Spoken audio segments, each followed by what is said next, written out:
Vamos a compartir la palabra en esta noche, pero antes de compartir la palabra, oremos. Que el Señor como siempre nos guíe y nos enseñe, porque hay mucho que aprender, amén. La vida no nos va a no nos va a alcanzar la vida, pero nos espera una eternidad con el Señor, amén. Oremos al Señor.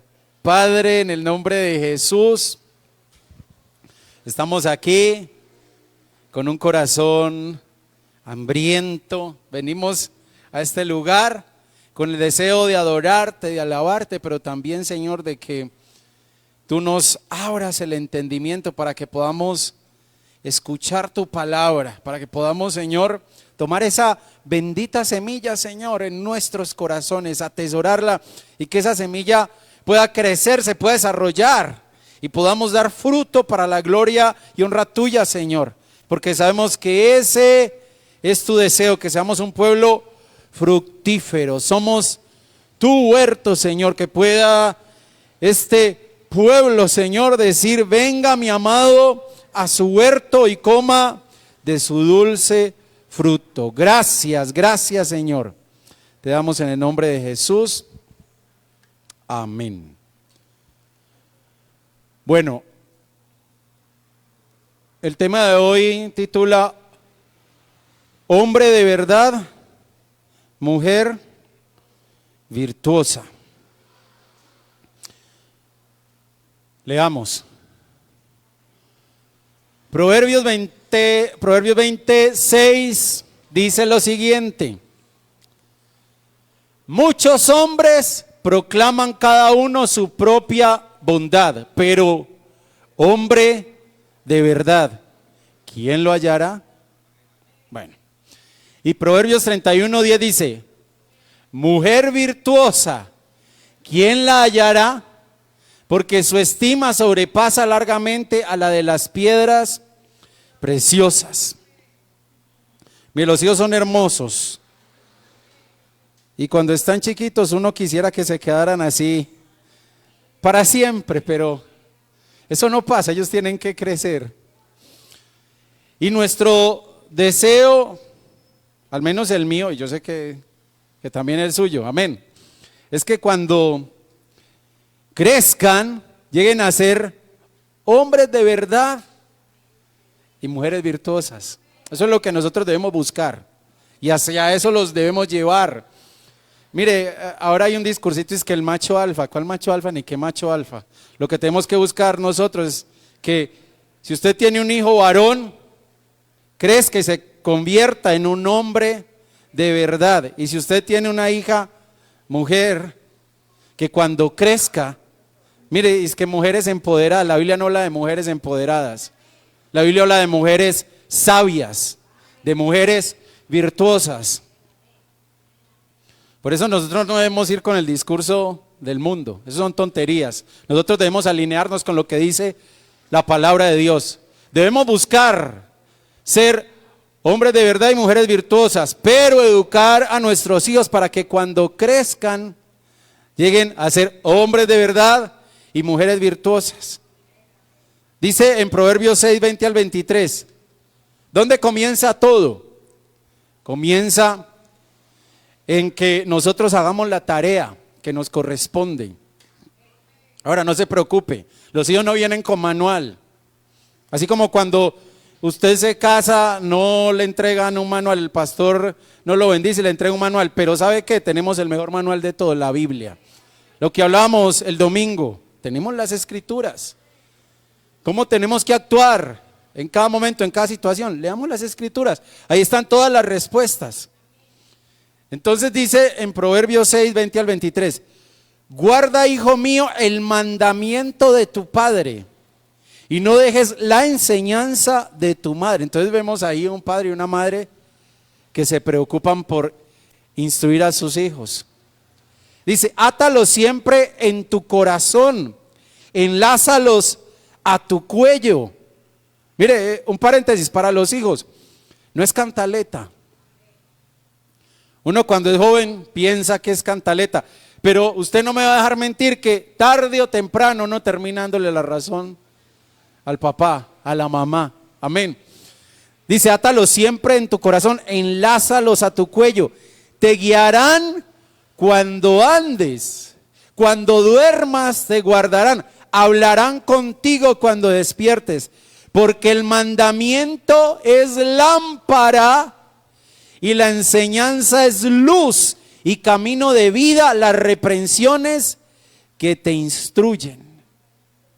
Por eso es necesario que como hijos aprendamos a escuchar a nuestros padres. Porque mire, la Biblia habla de honrar a los padres y no hay mayor honra para nuestros padres que usted y yo caminemos en los caminos del Señor. Eso llena de gozo, de satisfacción el corazón de un padre, de una madre. En cambio, cuando un hijo va por sendas torcidas, solo son dolores de cabeza, tristezas para un padre y una madre. Incluso mire, en la tercera carta del apóstol Juan, en el único capítulo que tiene, él le escribe a un anciano llamado Gallo. Y Juan veía a Gallo como un hijo, así lo veía, como un hijo. Y entonces le escribe lo siguiente: el anciano era Juan, Gallo era su discípulo. Amén. Entonces dice, el anciano a Gallo, el amado, a quien amo en la verdad. Oiga, amado, yo deseo que tú seas prosperado en todas las cosas y que tengas salud, así como prospera tu alma. Pues mucho me regocijé cuando vinieron los hermanos y dieron testimonio de tu verdad, de cómo andas en la verdad. Y luego termina diciendo esto, mire, y yo sé que usted se va a identificar con el apóstol Juan. Dice, no tengo yo mayor gozo que el oír que mis hijos andan en la verdad. Cuando sus hijos andan en la verdad, usted se siente honrado, usted se siente bendecido. Miremos que Gallo no era hijo biológico de Juan. Juan lo consideraba como un hijo, y el que Gallo anduviera en la verdad llenaba el corazón de Juan ¿de qué? De gozo. Los que somos padres nos identificamos con eso. Compartimos el mismo sentimiento que había en el corazón de Juan, porque deseamos que al crecer nuestros hijos lleguen a convertirse en hombres de verdad y mujeres virtuosas.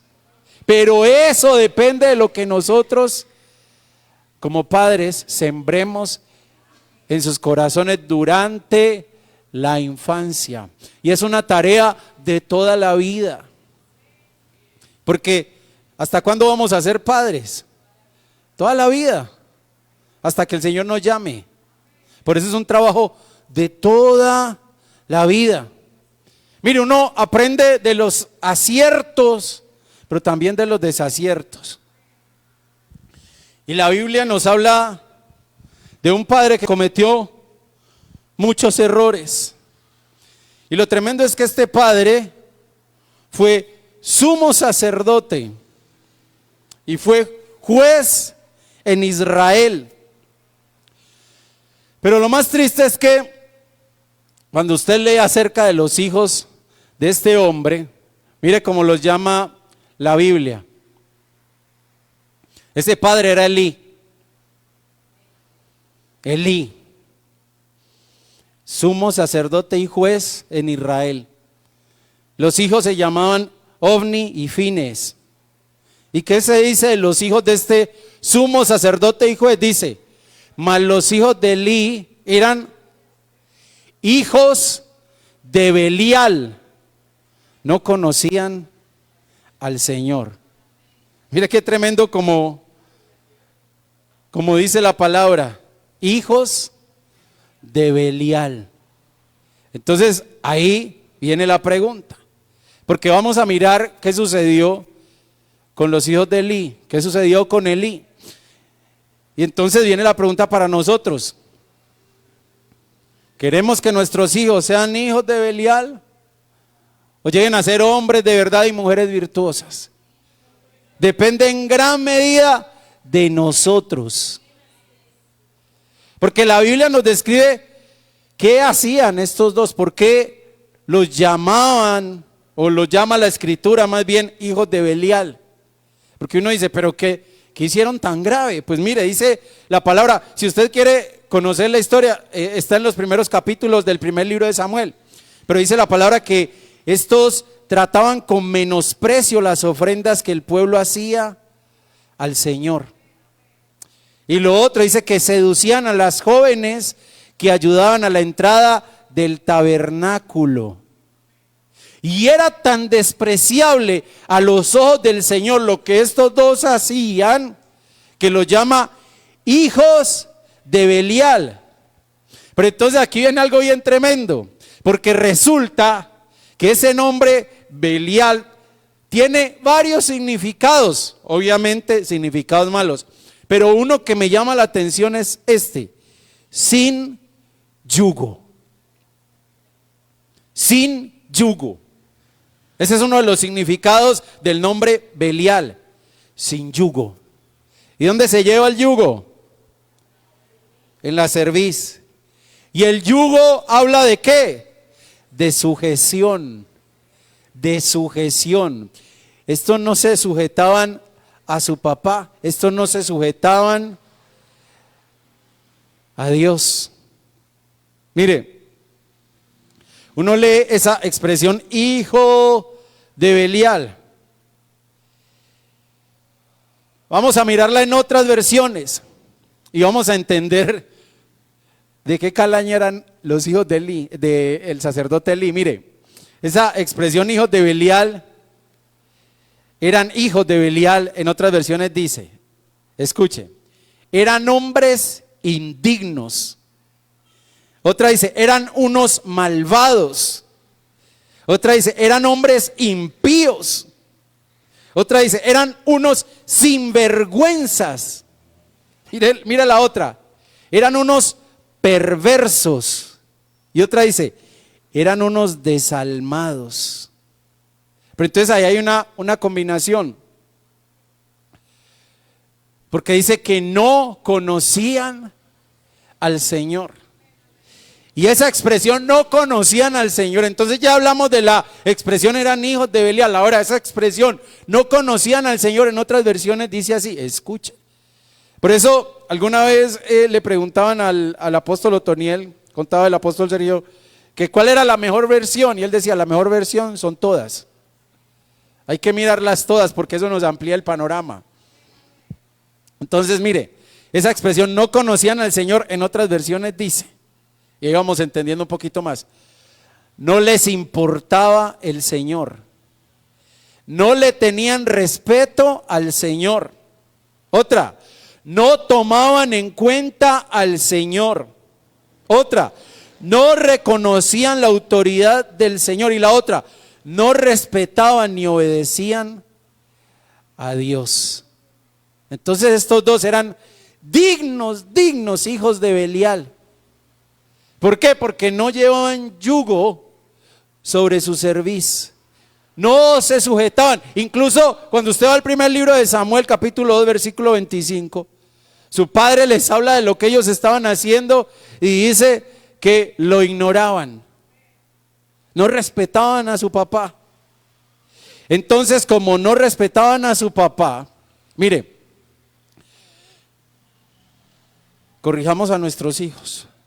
Porque ¿sabe qué hizo Dios? Usted lo sabe, usted ha escuchado la historia. Los mató. Dios mismo los cortó. Dios mismo los mató. Primer libro de Samuel, capítulo 2, versículo 34, dice, y te será por señal esto que acontecerá a tus dos hijos, Ofni y Fines. Ambos morirán en un día. Y así sucedió. ¿Por qué?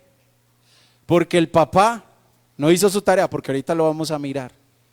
Entonces la pregunta es, ¿estamos haciendo nuestra tarea? ¿Estamos guiando a nuestros hijos? ¿Estamos instruyendo a nuestros hijos? Porque no podemos pretender que lleguen a ser hombres de verdad y mujeres virtuosas si no estamos haciendo nuestra tarea. Y si usted y yo no hacemos nuestra tarea, ahí está Belial pendiente para adoptarlos, para que lleguen a ser hijos de Belial, así como lo fueron los hijos de Eli, Ofni y Fines. Mira, lo tremendo es que ahí está el contraste con Samuel. Y respecto a Samuel, en la Dios ha hablado y dice en el primer libro de Samuel, capítulo 2, versículo 26, mientras tanto, el joven Samuel seguía creciendo y su conducta agradaba tanto al Señor como a los hombres. O sea, mientras los otros involucionaban, este evolucionaba, este crecía. Y sabemos que se llegó a convertir en un gran profeta. O mire, el otro ejemplo, el mejor, el Señor Jesús. La Biblia nos habla acerca de Jesús en su infancia y dice en Lucas 2, 51 y 52, y descendió con ellos, o sea, Jesús descendió con sus padres, con José y con María, y volvió a Nazaret, y estaba sujeto a ellos. Oiga, Jesús, el Verbo encarnado, sujetándose a José y a María, un par de seres humanos con defectos, sí, pero eran su papá y su mamá. Porque hay una cosa, su papá y su mamá pueden tener muchos defectos, pero son su papá y su mamá. Y la Biblia nos manda a honrar a nuestros padres, a obedecer a nuestros padres. Y vemos aquí a Jesús, el Verbo encarnado, perfecto, santo, sin pecado y sin mancha, sujetándose a sus padres. Y dice, y su madre guardaba todas estas cosas en su corazón. Y Jesús crecía en sabiduría y en estatura y en gracia para con Dios y los hombres, parecido a lo que dice de Samuel. Pero vemos que los dos hijos de Eli involucionaron y llegaron a morir. Dios los cortó. Vemos que esto no sucedió de un día para otro. Esto no sucedió de un día para otro, porque a veces uno se pregunta, Dios mío, pero ¿cuándo sucedió esto? Si uno se sienta y analiza y medita, se da cuenta que fue un proceso. Fue un proceso, fue un proceso. Porque resulta que Elí, en lugar de tomar cartas en el asunto, ¿qué hizo? Se hizo el de la vista gorda respecto a sus hijos. Y entonces ellos comenzaron a involucionar hasta que Dios los cortó. Eso comenzó desde mucho antes. Lo que vemos que ellos hacían era el clímax de algo que se había venido dando durante muchos años. Y su padre no quiso intervenir, no quiso desarraigar aquella maldad que había en el corazón de sus hijos. Él sabía que lo que estaban haciendo sus hijos estaba mal, pero no hizo nada para corregirlos. O sea que fue un padre negligente. Cuando usted y yo no disciplinamos a nuestros hijos, estamos siendo negligentes. Y eso fue lo que los terminó haciendo hijos de Belial y los condujo a la muerte. Y mira, el Señor lo dejó muy claro.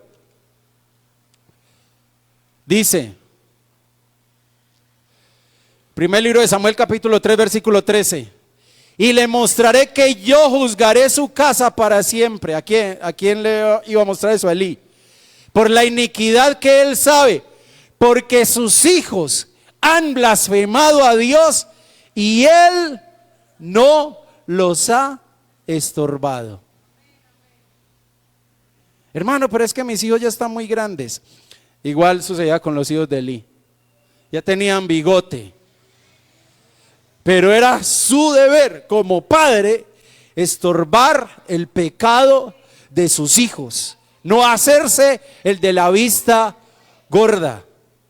Y si bien pueden estar muy grandes sus hijos y usted ya no los puede obligar, usted tiene boca, usted tiene autoridad y use su boca y su autoridad para estorbar su pecado. ¿Y sabe cómo lo hace? Dígale a sus hijos que lo que están haciendo está mal y que mientras lo hagan no les va a ir bien. Así se estorba el pecado cuando los hijos están grandes, porque cuando están pequeños, pues bueno, usted fácilmente les dice, no sales, o les restringe ciertas cosas. Pero ya cuando están grandes, incluso casados, si usted sabe que su hijo está casado, así esté casado, pero si está haciendo algo mal, dígaselo. Dígaselo, hijo, eso está mal, eso no está bien delante de Dios. Porque mire, hay una cosa, ahorita leíamos acerca de la labor del padre y de la madre, y me voy a devolver a ese pasaje que leímos al principio. Dice: guarda, hijo mío, el mandamiento de tu padre y no dejes la enseñanza de tu madre. Átalos siempre en tu corazón, enlázalos a tu cuello. Te guiarán cuando andes, cuando duermas te guardarán, hablarán contigo cuando despiertes. O sea, eso que usted le dice a su hijo o a su hija, eso le va a retumbar en su cabeza.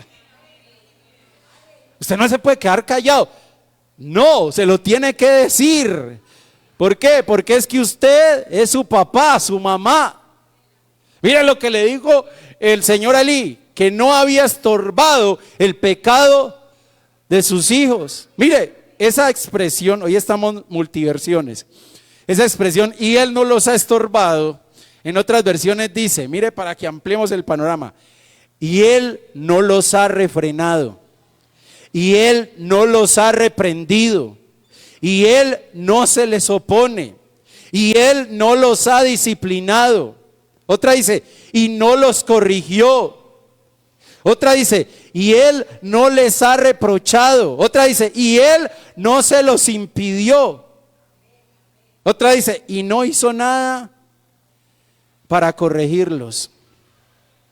O sea, a Elí se le creció el enano. Porque a veces decimos, no, eso es una bobada, eso es una insignificancia. Mire, hermano, hay que actuar a tiempo. No crea que es que los hijos de Elí se volvieron así de la noche a la mañana, no. El papá empezó a hacerse el de la vista gorda y ellos comenzaron a pecar y ya se volvieron inicuos, hijos de Belial, y Dios los terminó cortando.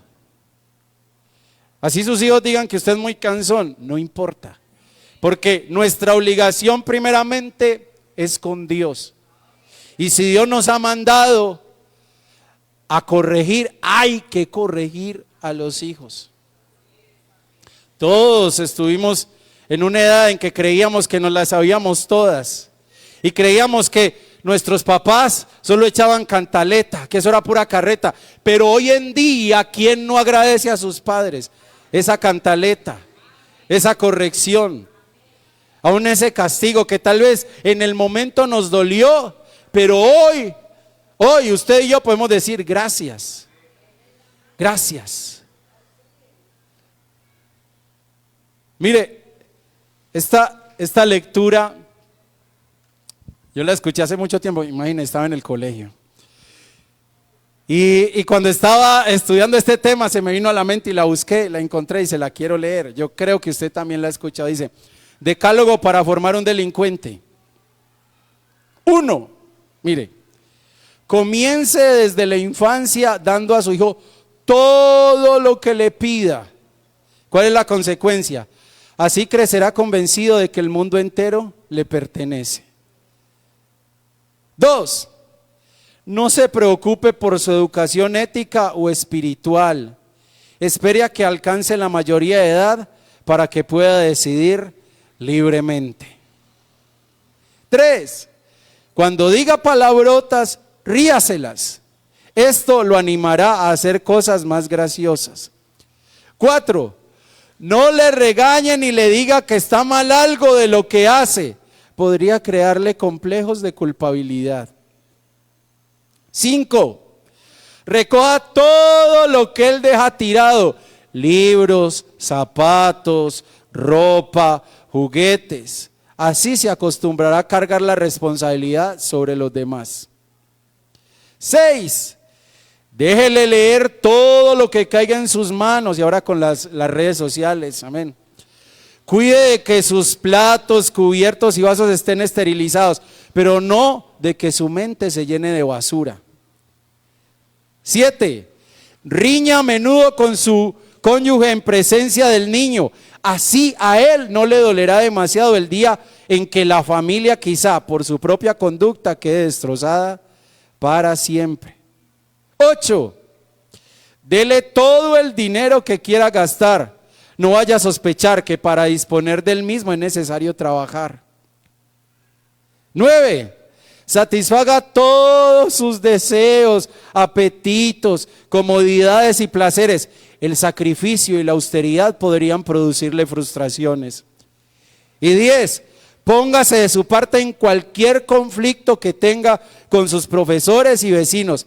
Piense que todos ellos tienen prejuicios contra su hijo y que de verdad quieren fastidiarlo. Tremendo, ¿no? Y mire, son cosas que comienzan pequeñas, por eso dice decálogo para formar un delincuente. Uy, pero ¿de cuándo salió un delincuente? Comience a devolverse. ¿Cuántas cosas usted le permitió? Y no atajó esas cosas, se le creció el enano y ahora ¿quién lo controla? Mire, hermano, el Señor ciertamente es bueno y misericordioso. Y el Señor nos bendice a usted y a mí aquí en su casa y nos da el privilegio de servir aquí. Pero sabe una cosa, nuestra primera responsabilidad es con nuestra casa. Porque de nada nos sirve estar aquí metidos y servir en todo si nuestra casa está patas arriba.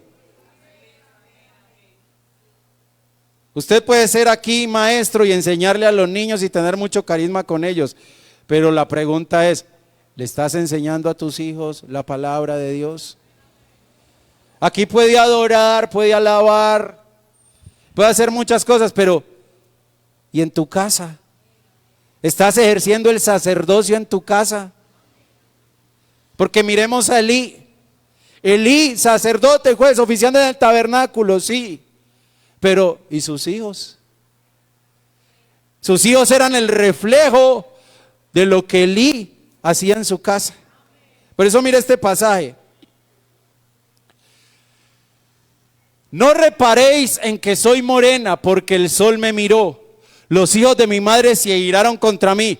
Me pusieron a guardar las viñas. Y mi viña, que era mía, no guardé. El Señor te puede dar varias viñas, pero tu prioridad es tu casa. Tu trabajo, por ejemplo, es una viña, sí. Y cuando trabajas y lo haces con amor, te gozas y te deleitas, pero no descuides la viña que el Señor te dio. Tu familia, tu familia. La familia es la viña que nosotros debemos guardar. Elí fue negligente en el cuidado de su viña y él no actuó de manera oportuna corrigiendo a sus hijos, y por eso pasó lo que pasó, porque hay un enemigo de la viña y son las pequeñas zorras. Mire, usted ve ese animalito y dice, ah, o no. Pero ese animalito crece. Ese animalito no se va. Es como cuando usted ve un osito, vaya enfrente hacia un oso adulto, mejor dicho. Sí, uno siempre ve los animales bebés y dice, amén. Pero miren, ¿qué dejó de hacer Elí? Cazar las pequeñas zorras. Cazar las pequeñas zorras. Mire, por ejemplo, ahorita más bien hablamos del tema, ahorita avanzamos, pero ahí lo va a tener en mente. Dice, Cantares 2:15, cazadnos las zorras pequeñas que echan a perder las viñas, porque nuestras viñas están en cierne. Mire, cazadnos las pequeñas zorras. Y nosotros tenemos que identificar esas pequeñas zorras. Son cosas a las que les damos poca importancia, pero ¿sabe por qué a veces les damos poca importancia? Porque no las queremos enfrentar. No las queremos enfrentar. ¿Y qué sucede? Que eso va a comenzar a crecer y a crecer y a crecer y a crecer. Y van a terminar esas pequeñas zorras crecidas destruyendo nuestra viña. Porque mire este pasaje, mire ese animalito tan tierno, pequeño, pero ese animalito se puede convertir en este animalote. Y mire lo que dice el pasaje. Y eso fue lo que le pasó a Elí. Mire, hablamos de la viña. De la viña que sale el vino. Y el vino es el gozo, la alegría. Y dice: por esto fue entristecido nuestro corazón. Se destruyó la viña. Por esto se entenebrecieron nuestros ojos. Por el monte de Sión que está asolado, zorras andan por él. Esas pequeñas zorras que usted y yo no cazamos van a crecer. Las tenemos que cazar. Papá, mamá, nos tenemos que convertir en cazadores de zorras. Mire, por ejemplo, si su hijo le levanta la mano, no pase eso por alto. Obviamente hay un proceso y lo vamos a ver. Pero no diga, ay, no, porque usted sabe que eso delante de Dios, es que mire, nosotros los vemos en sus cuerpecitos, pero más que físicamente, niños, tenemos que pensar en sus almas, en sus almas. Usted sabe que el hacer eso es algo o sea, ese acto de levantar la mano contra tu padre, contra tu madre, eso Dios lo aborrece. Es más, en la ley el que se atrevía a hacer eso era apedreado. Entonces la pregunta es, si en la ley, si antes de Cristo el que hacía eso era apedreado, ¿con qué ojos ve Dios a un hijo, a una hija que se atreve a levantarle la mano a su papá y a su mamá? Y eso no se puede pasar por alto. Ay, no, es que no, enséñele. Mire, hay un proceso, mire. Entonces, decíamos que Elí no le estorbó el pecado a sus hijos. Y usted y yo no queremos ser como Elí, definitivamente. Yo no quiero ser como Elí. Yo no quiero que mi hija se convierta en una hija de Belial. Yo quiero que mi hija crezca y se convierta en una mujer virtuosa. Y usted que tiene un hijo varón quiere que crezca y se convierta en un hombre de verdad. Nosotros no queremos hijos de Belial, pero entonces tenemos que hacer la tarea. Tenemos que estorbar el pecado, porque mire, hermano, el pecado está ahí en el corazón. Nosotros nacemos con el pecado. Ese cuento de que el hombre nace bueno y la sociedad lo corrompe, eso es mentira. Eso es puro humanismo, esa es pura sabiduría humana. La Biblia nos dice que desde que nosotros nacemos con el pecado. Por eso al niño usted le tiene que enseñar lo bueno, porque lo malo ya lo trae. Y es que usted lo ha visto en sus hijos, que usted dice, pero este ¿dónde salió con eso? Las rabietas, el egoísmo, la envidia, eso ya lo traemos. Eso hace parte de nuestro corazón, que es engañoso y perverso. Pero entonces usted y yo nos tenemos que convertir en cazadores de zorras. Usted y yo de zorras pequeñas. Y si han crecido también las tenemos que cazar, amén. Tenemos que estorbar el pecado. ¿Cómo se estorba el pecado? Miren, lo primero, por eso le decía ahora que es un proceso. Porque ciertamente en la época de los abuelos ya era de una le volteaban el mascadero. Y hay un proceso. Mire, ¿cómo cazamos las pequeñas zorras? Mire, lo primero que tenemos que hacer: oíd, hijos, la enseñanza de un padre y estad atentos para que conozcáis cordura. Mire por dónde arrancamos. Hay que enseñar. Eso lleva tiempo, pero hay que enseñar. Nosotros somos los responsables directos de enseñarle a nuestros hijos la palabra de Dios, de sembrar la semilla en sus corazones. Y si usted no quiere sembrar la semilla, el mundo tiene su propia semilla y se la va a sembrar. Siémbrela mejor usted. Eso requiere tiempo, eso requiere que usted y yo nos sentemos, conversemos y repitamos y repitamos y repitamos, porque así como el mundo repite y repite sus ideas y sus cosas, usted y yo tenemos que repetir y repetir y enseñar y enseñar, y esa semilla va a quedar ahí. Y le aseguro que si usted no deja de sembrar y de regar, la Biblia dice: yo sembré, Apolo regó, pero el crecimiento lo da Dios. Usted siembre la semilla, no deje de sembrar la semilla, que Dios hará que esa semilla crezca. Mire lo que le dice el Señor al pueblo de Israel. Deuteronomio 6, del 6 al 9. Y estas palabras que yo te mando hoy estarán sobre tu corazón y las repetirás a tus hijos. Y la repetirás a tus hijos. O sea, no es a la primera. Hay que repetir y repetir y repetir y repetir y repetir.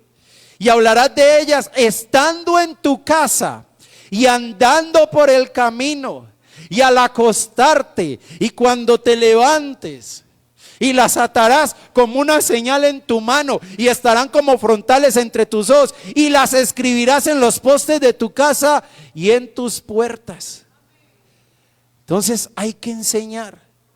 Esta responsabilidad no la podemos delegar en otros. Ay, sí, yo llevo al niño allá a la iglesia y los maestros le enseñan. Sí, está muy bien, pero no es responsabilidad de los maestros. Ellos sí le enseñan, pero la mayor responsabilidad la tenemos nosotros, porque el Señor no le va a pedir cuentas a los maestros.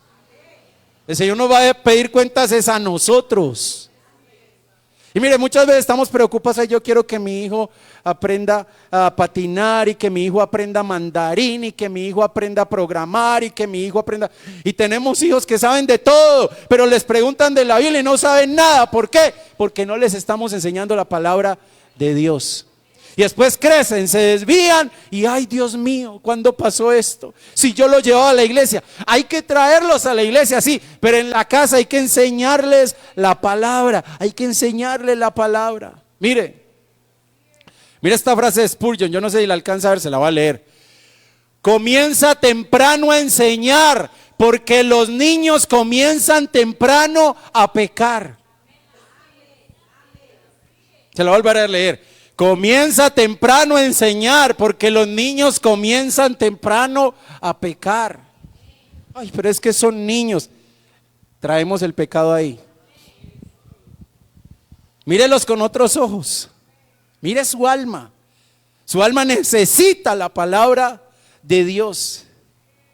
Necesita la palabra de Dios. Y usted y yo estamos llamados a sembrar la palabra. Y cuando sembramos la palabra, cuando no descansamos nuestra mano, sino que sembramos y sembramos y sembramos la palabra, allí estamos estorbando el pecado. Usted no va a poder estar ahí todo el tiempo, pero cuando ellos vayan a hacer lo malo, si usted no ha cesado de sembrar la palabra, eso que usted ha sembrado va a venir a su mente, va a venir a su corazón. Tenemos que enseñar. Una manera de estorbar el pecado es enseñar. Mire otra. Proverbios 1:8. Oye, hijo mío, la instrucción de tu padre y no desprecies la dirección de tu madre. Mire, habla de dos cosas: de instrucción y de dirección. Ahí hay un trabajo conjunto. Papá y mamá trabajando junticos. El padre da la instrucción. El padre dice: por aquí es. Y la madre está ahí apoyando, velando que los hijos obedezcan. Que si papá dijo que es por acá nos vamos. Y el hijo dijo: no, pero es que a mí me parece que por allá. No, por allá no es por acá. Porque nada se hace si el padre da la instrucción y y la madre dice otra cosa. El padre da la instrucción y la madre vela porque se mantenga la dirección. Mire que primero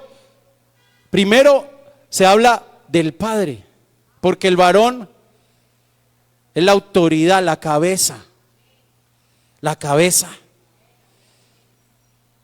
El varón instruye y la mujer dirige. Es un trabajo conjunto. Tienen que haber reglas. Tienen que haber reglas. Porque de eso me habla la instrucción. Ya se le dio la enseñanza. Ahora viene la instrucción. Y la instrucción me establece a mí directrices de acuerdo a la enseñanza. Pero tenemos que caminar en esas directrices. Proverbios 22:6 dice: instruye al niño en su camino. Instruye al niño en su camino. O sea, es por acá. Es por acá. Esa es la instrucción. Por acá, por acá, por acá. Y siempre citando la escritura, la palabra. Instruye al niño en su camino, y aun cuando fuere viejo, no se apartará de él. Y eso nos muestra que Elí no instruyó bien a sus hijos. La verdadera instrucción nos mantiene a usted y a mí en el camino correcto. Por eso tenemos que empezar desde temprana edad la tarea. Pero hay algo: la instrucción se refuerza con nuestro ejemplo. De nada nos sirve dar instrucciones si nosotros no las seguimos. Tenemos que ser ejemplo para nuestros hijos. ¿Por qué? Porque cuando usted y yo no somos ejemplo para nuestros hijos, perdemos autoridad. Y entonces, ¿sabe qué va a suceder? Que nuestros hijos, en lugar de buscar ser, van a buscar parecer. Porque eso es lo que nosotros les estamos reflejando a ellos. Parecer, pero no ser. Mire esta frase tan bonita. Se la voy a leer, es que está pequeñita. Acaba de caer en cuenta acá. John Wesley, evangelista y padre del metodismo, dice: de mi madre aprendí más sobre el cristianismo que de todos los teólogos de Inglaterra. Mire, es que incluso, mire tan tremendo. Cuando usted comienza a leer el libro de Proverbios, ese libro es, todos los libros de la Biblia son hermosos, pero ese libro es tremendo. Léalo. Esa es sabiduría del cielo para vivir esta vida. Léalo, Proverbios. Cuando comienza Salomón el libro de Proverbios, dice: Salomón, hijo de David, rey de Israel. Mire el orden. ¿Qué es más importante? ¿Qué es más importante para Salomón? Ser hijo de David que rey de Israel. Más importante para Salomón es ser hijo. Por eso Jesús, cuando estuvo en su ministerio, una de las cosas que le enseñó a sus discípulos fue a dirigirse a Dios como Padre.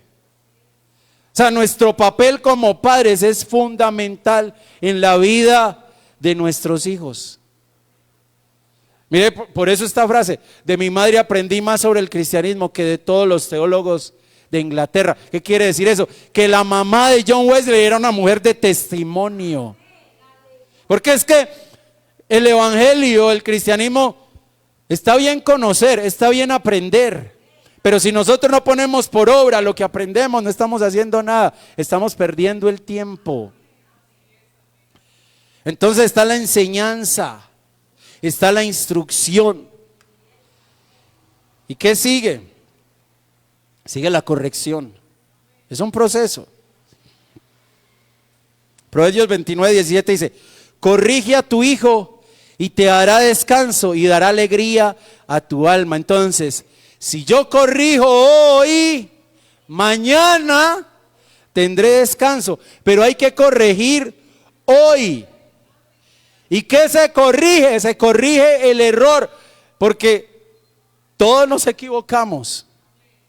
A veces escuchamos el consejo y obedecemos, y a todos nos ha pasado, pero otras veces viene el consejo y desobedecemos, nos estrellamos y ahí, ¿qué tiene que hacer un papá? Llegar a corregir el error, buscando que sus hijos enderecen sus pasos. ¿Por qué? Porque está viendo que se están desviando del camino. Y se debe corregir con firmeza. La corrección no se debe evadir. Elí evadía la corrección. Y por eso sus hijos terminaron por el mal camino. Cuando usted corrige, usted está velando que su hijo, que su hija encaminen sus pasos. Los hijos de Elí fueron reengendrados por Belial. ¿Por qué? Porque Elí no supo ser un buen padre según la palabra de Dios. No los corrigió con firmeza. Hay que corregir con firmeza. Ahí el tonito cambia. Ahí el tonito cambia. Ahí ya no vale, ya te he dicho 50 veces, no. No. Hermano, no es así. Ahí hay que corregir. Si ya le has dicho 50 veces y no te obedece, hay que corregir. Hay que corregir. Y no gusta, ¿a quién le gusta corregir? Pero hay que hacerlo. ¿Por qué? Porque se están desviando. Y si usted no corrige, cuando menos piensa, ya se desviaron y ya van como los hijos de Elí. Están a kilómetros de distancia. Ay, ¿cuándo pasó esto? Cuando dejaste de corregir. Cuando dejaste de corregir. Mira esta otra frase. Esta yo creo que sí se ve mejor. ¿A quién le gusta corregir? Eso es incómodo, es maluco, pero hay que hacerlo. Mire, otra Spurgeon dice: si nunca tenemos dolores de cabeza por reprender a nuestros hijos, tendremos un montón de dolores de corazón cuando crezcan. Y viene la otra parte, que es así que no nos gusta, hermano. Mire, si corregir no nos gusta, está menos. Pero hermano, si hay que hacerlo, hay que hacerlo. Mire lo que dice. Esta es la última opción. Porque usted no puede optar por castigar si primero no se ha tomado el tiempo de enseñar, de instruir y de corregir. Es un proceso. Es un proceso.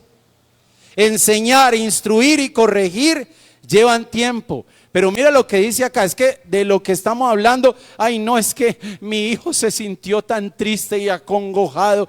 Mire lo que está sucediendo. Cuando usted castiga a su hijo, que ya es la última instancia, la última opción, ¿usted qué está haciendo? Dice: no rehuses corregir al muchacho, porque si lo castigas con vara, no morirá. ¿Qué le sucedió a los dos hijos de Elí? Dios los mató, Dios los cortó. ¿Por qué?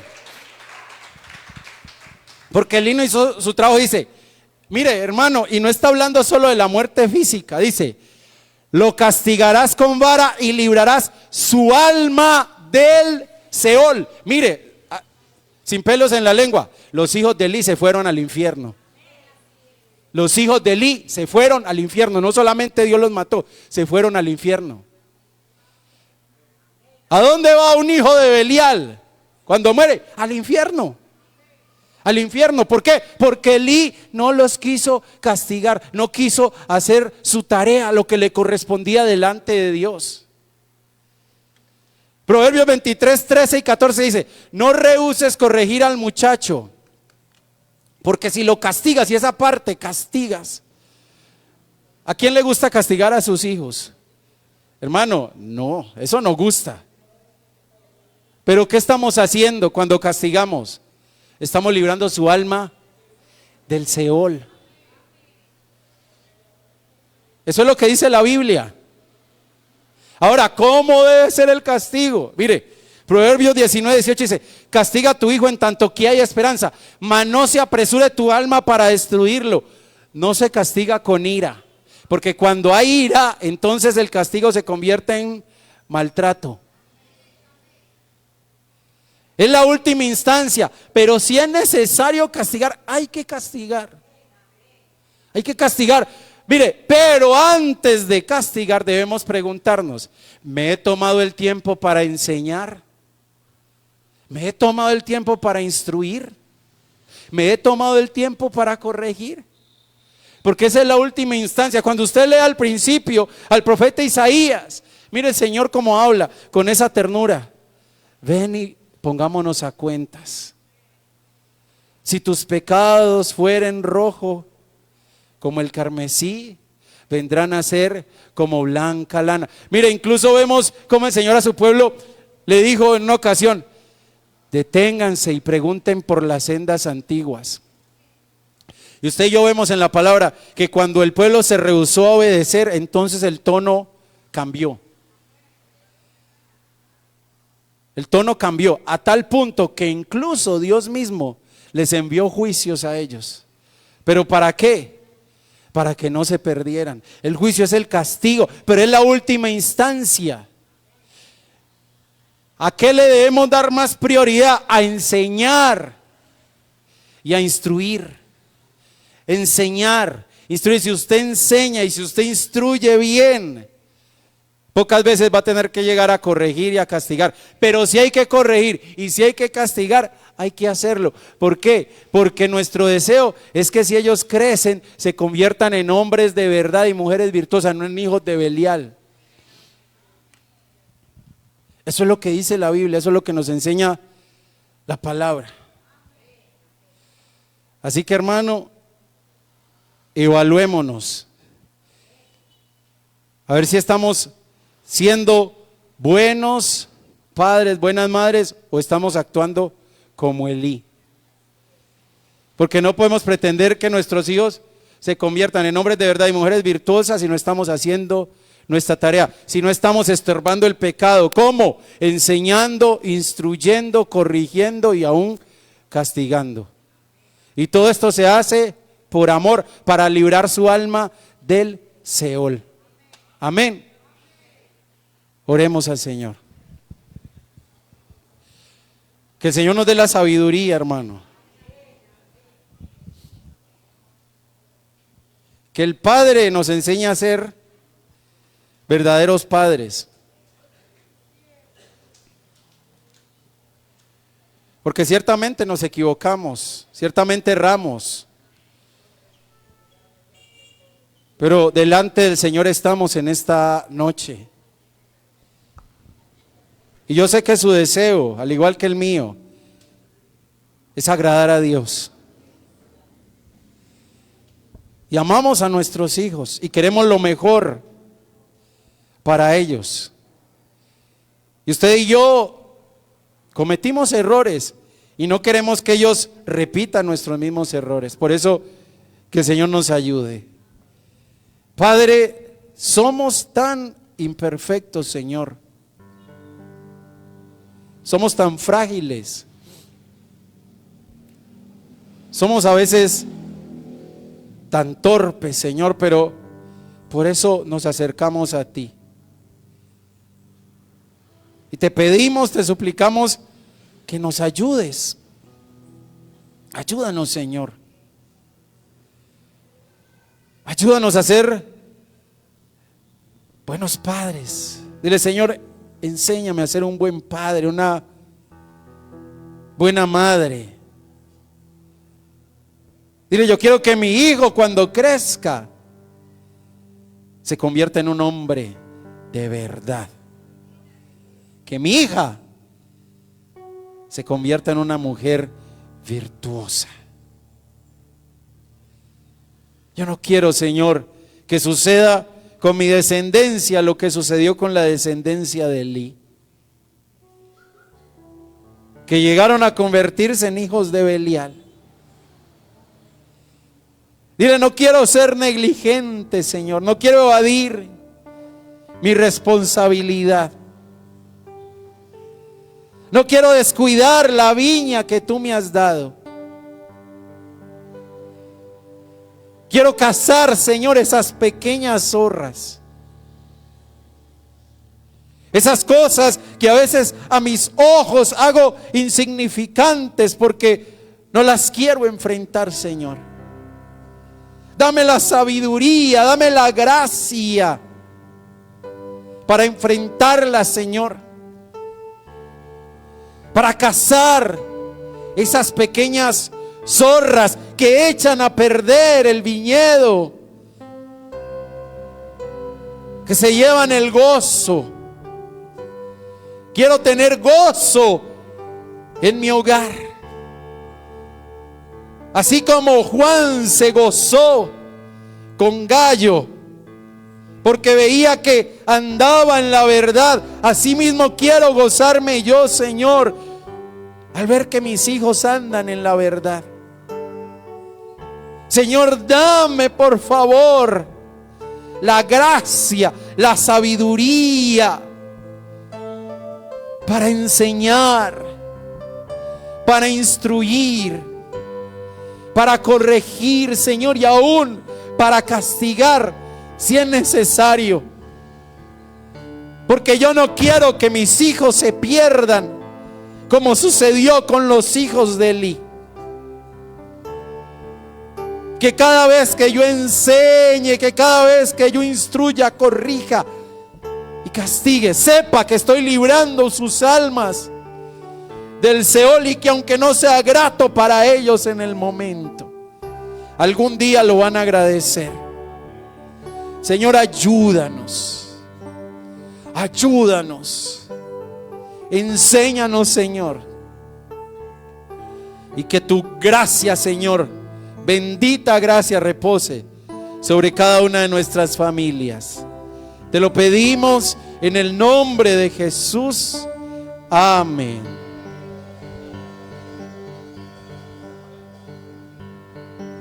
Aleluya. Gloria a Dios, aleluya.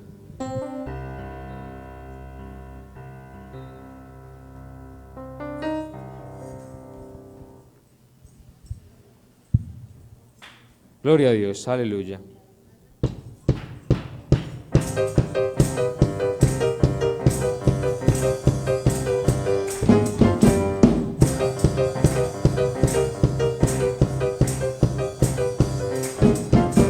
Dios aquí está conmigo, y otra vez me sorprendió. Me dio lo inmerecido y se puso a trabajar a mi favor. Y es que es tan pero tan diferente estar en Cristo. Puedo ver su extraordinaria voluntad. Dios aquí está conmigo, y otra vez me sorprendió. Me dio lo inmerecido y se puso a trabajar a mi favor. Y es que es tan pero tan diferente estar en Cristo. Puedo ver su extraordinaria voluntad.